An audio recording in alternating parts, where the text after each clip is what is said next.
Have you ever considered how close you might be to crossing your own moral boundary? This boundary separates a decent person from the darker side of human nature. Imagine sitting at your desk, surrounded by the routine of everyday life, when suddenly you find yourself in a situation where normal standards no longer apply. Would you still see yourself as a good person, or would you slip into that darkness as you fall? Hello, fellow humans. Today's topic reveals an unsettling truth. You might not be as far from evil as you think. I came across a powerful book that shook me to my core. The Lucifer Effect by Philip Zimbardo doesn't just explore why good people can become bad. It suggests that the potential for evil exists within you. Before you react in shock, let's navigate this complex maze of human behavior together. Get ready for a ride. Let's start by challenging how you see yourself. You believe you are a good person. Maybe you return lost wallets, or you spend weekends volunteering at an animal shelter. But let's be honest, have you ever taken something you didn't own because you knew you wouldn't get caught? A pen at work? A neighbor's Wi-Fi? Think about it. Zimbardo clearly states that evil isn't a faraway concept. It starts with minor, seemingly harmless actions. Consider the case of Ivan Frederick, a name you may not recognize, but his story is crucial. Frederick was an all-American boy who enjoyed baseball and apple pie. Yet, he ended up at Abu Ghraib, the notorious prison in Iraq, where terrible things happened to inmates. Here's the twist. Before he went to war, Frederick was just an ordinary guy. He wasn't born a monster. He had a decent intelligence, a stable mind, and loved his country. But his experience at Abu Ghraib changed him in disturbing ways. If you think you're different, think again. The divide between good and evil is much thinner than you might like to admit. You may still want to believe you are naturally good, that your personality is solid and unchanging. However, this belief is a myth. Zimbardo emphasizes the situational approach, suggesting that your character is not fixed. It is flexible and can change based on your surroundings. Consider how you act around friends versus how you behave in front of a child. Clearly, you are not the same in both situations. Now picture yourself in the Milgram experiment, a well-known but unsettling study on human behavior. In this scenario, you're a teacher who must deliver increasing electric shocks to a learner for their mistakes. Initially, the shocks are mild, but they soon escalate to a dangerous 450 volts. The learner screams and begs you to stop, yet you continue. Why? Because an authority figure in a lab coat instructed you to do so. Surprisingly, 65% of participants, ordinary individuals, reached the maximum voltage. They were not cruel people. They were just influenced by the situation and the authoritative figure present. Zimbardo emphasizes that the right, or rather wrong, circumstances can turn anyone into a source of cruelty. If you're still with me, let's explore a darker example. Philip Zimbardo conducted the Stanford Prison Experiment, one of the most controversial psychological studies ever. In this experiment, 24 college students, all of whom were mentally stable and from good backgrounds, were placed in a fake prison. Half became guards, and the other half were prisoners. The guards received uniforms, batons, and mirrored sunglasses, hiding their identities and humanity. The prisoners were stripped of their names and treated harshly. It didn't take long for the situation to spiral out of control. The guards, initially decent guys, began to enjoy their power. They forced prisoners to do humiliating things and punished them severely. One guard was nicknamed John Wayne for his extreme brutality.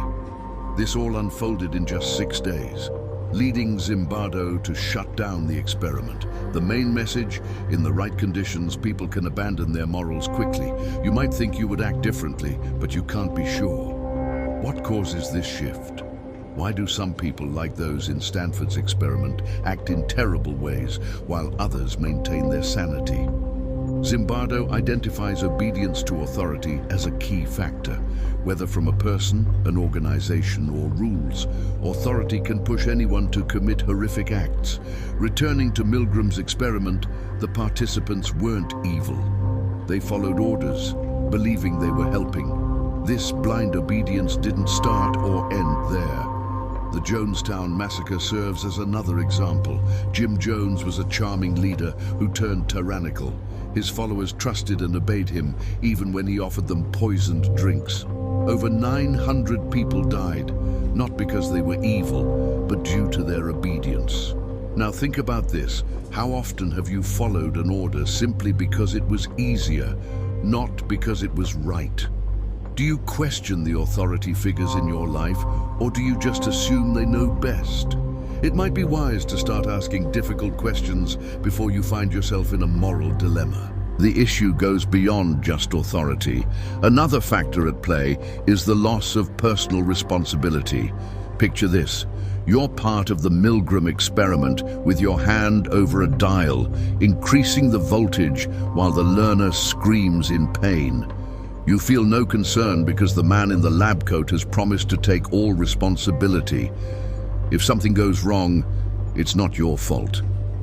This idea, called de-individuation, can lead to troubling behavior. It explains why people in crowds wear masks, why soldiers don uniforms, and why online bullies hide behind fake names. When you believe your actions won't be linked to you, it's easy to ignore your moral obligations. In an unsettling study, Zimbardo left a car abandoned in the Bronx, a place where anyone could remain anonymous. Within hours, the car was vandalized and destroyed. In contrast, in a more close-knit area like Palo Alto, that same car was left alone. This serves as a harsh reminder: when anonymity takes over and responsibility fades, negative behavior thrives. Many individuals shielded by their screens say or do things they wouldn't in public. It's simple to hide and act differently when you think no one is watching. But would you want to see that version of yourself? Then there's dehumanization, which strips away empathy. How do you persuade someone to harm others? It starts by convincing them that those others aren't human. This kind of thinking has led to some of history's worst actions. Zimbardo refers to a study by Albert Bandura at Stanford. In this study, some students were told to supervise and punish another group after overhearing them described in degrading terms like animals and savages. The students handed out much harsher punishments to those labeled as such, compared to those described as understanding. This reasoning fueled horrific events like the rape of Nanking, where Japanese soldiers saw Chinese civilians as less than human and committed horrific acts against them. You might think such dehumanization only exists in the past or among those bad people. But if you look around now, how often do you hear people called animals or vermin? Once these labels are applied, it's easier to ignore their suffering and justify cruelty.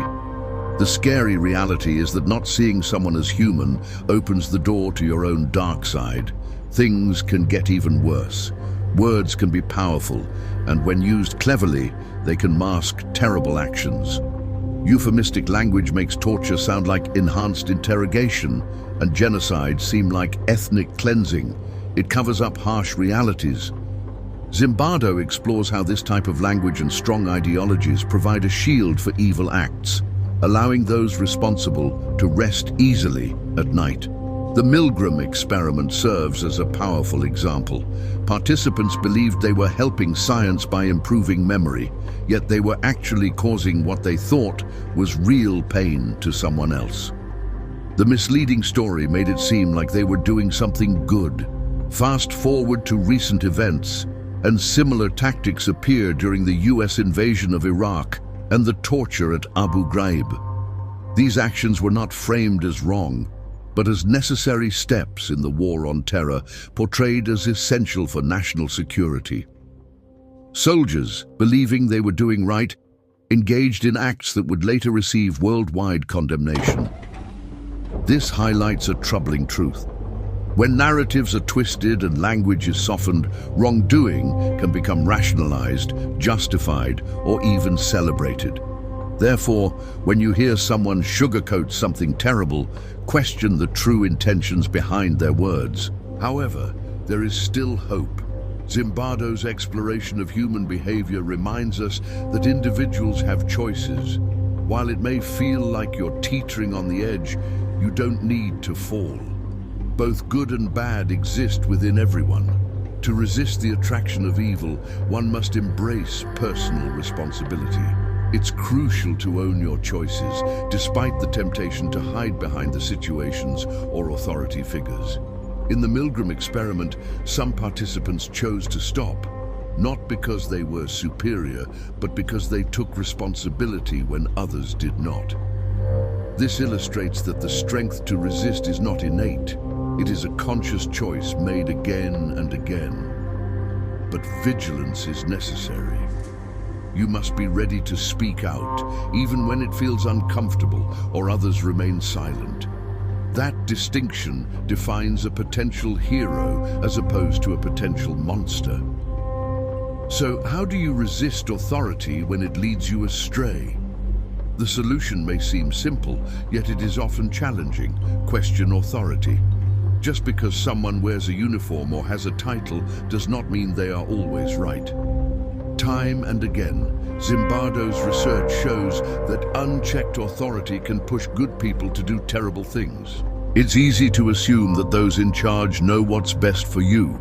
However, history is full of examples where blind obedience led to disaster, from the Milgram experiment to the Jonestown massacre. The lesson is clear. Unchecked authority can be a dangerous influence. You are not powerless against authority. You can speak up, you can refuse, walk away, and resist. Sometimes, that choice is all it takes to avoid a moral collapse. So, the next time someone pressures you to act against your conscience, pause, think for yourself, and ask the difficult questions. This could determine whether you follow blindly or rise as a hero. Heroes deserve our attention, especially in times filled with talk about evil. There are always those who choose to show courage when fear or conformity grips others. Zimbardo offers a path away from despair, highlighting that heroism begins with action. What sets a hero apart? It's not about extraordinary strength or unwavering self-assurance. It's about choosing to act while others hesitate. Consider Wesley Autry, known as the subway hero of New York. When a man had a seizure and fell onto the subway tracks, Autry acted immediately. He didn't wait for anyone else. He jumped down, pushed the man into the safety trench, and protected him as the train raced above. While bystanders stood frozen in fear, Autry risked his life for a stranger. This defines true heroism, not grand acts at war, but decisive moments in daily life where putting others first is essential. Zimbardo emphasizes that anyone can be a hero. Heroism is a daily choice for all of us. He also shares an uncomfortable truth. We all hold the potential for both good and evil within us. We can perform remarkable acts of kindness or sink to cruel behavior. The choice isn't just made once. It's a daily struggle. One day, you may act heroically. The next, you might find yourself in a darker position. Being aware is crucial. Zimbardo urges us to accept this duality within ourselves. The potential for evil doesn't dwell only in distant lands or monstrous figures. It exists in each individual. This insight isn't meant to provoke despair, but to encourage vigilance. Recognizing that we possess both good and bad tendencies helps us make better choices aligned with our best selves. This awareness not only improves your character, but also makes you more mindful. It prepares you to act with purpose instead of being swept up by circumstances. It's not about fearing who you might become. It's about deciding who you want to be each day. As we near the end of this discussion, understand that the line between good and evil is more than just an idea. It's a daily reality. Zimbardo's work warns us that this line can shift or fade based on our choices and the situations we face. Recognizing this gives you a unique power. You are not just another person following orders or yielding to outside pressure. You have an understanding of the factors that can lead you astray. With this awareness comes a responsibility to resist, to act, and to shape your own story. This isn't just an inspirational thought. It's vital in a world where moral boundaries are constantly challenged, where authority and societal expectations can push you toward wrongdoing. Awareness equips you to stand firm. Where do you stand? Are you ready to choose good when darkness approaches? Will you take action when others hesitate? Ultimately, it's not just about avoiding evil. It's about actively choosing goodness. Zimbardo's The Lucifer Effect is not merely a book about the darker side of human nature. It's a rallying cry. It challenges you to face the potential for evil inside yourself and to consciously choose to do good. The situations you encounter will test you, pushing you to that point where good and evil can seem unclear. It's during these tests that your true character shines through. Recall the lessons we've learned: obedience to authority, loss of personal responsibility, dehumanization, and the allure of euphemistic language can all lead you astray. But remember, you have the strength to resist, to question, and to act heroically, even when faced with great challenges. You don't need a cape or superpowers to be a hero.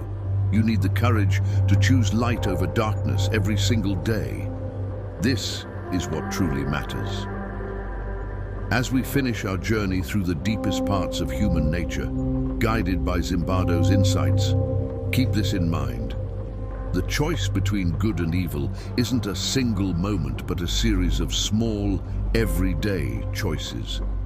Each time you stand up for what's right, resist following the crowd, question authority, and see the humanity in others, you push back against the forces that try to change who you are. It won't always be easy or clear, but it's important. Your life story isn't shaped by the situations you face. It's shaped by how you respond to them. So choose wisely. Be the hero instead of the monster. When you find yourself at a moral crossroads, as we all eventually do, take a breath, look within, and remember the lessons we've discussed today. Thank you for joining me on this journey. Until next time, keep questioning, keep striving, and keep choosing good.